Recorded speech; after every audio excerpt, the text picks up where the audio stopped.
Good morning, friends. So I want to talk with you briefly about purchasing products or programs right now. And a trend that I'm seeing is that lots of places have money available. And so they're trying to hurry and spend the money, which I understand. If you don't spend it, you lose it.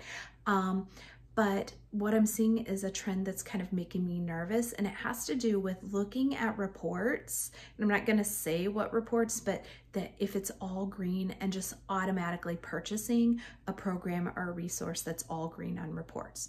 So a couple of districts that I'm working in right now, one in Arkansas and in another district in the Midwest, what I've seen is one of the programs that's been purchased is elementary, primary kids every 3 weeks taking like 19-page assessments.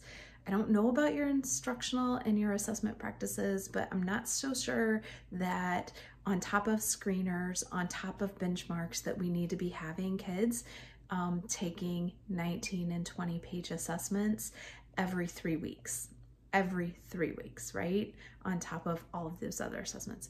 And then another thing that I'm thinking about is something that I've seen is many of the programs that have been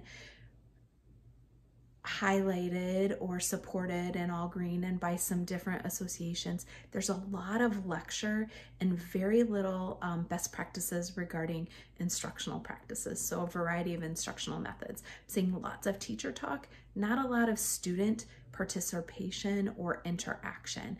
And so be very discerning as you start to look at these things.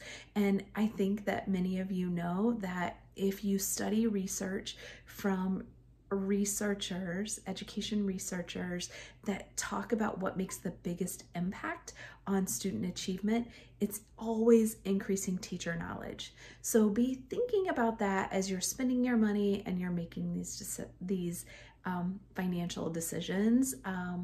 I know that it's tough times right now, but just be kind of cognizant and aware as you dig in and make sure that it doesn't just align in all green, but it aligns with best practice for curriculum, instruction, and assessment. Have a great day.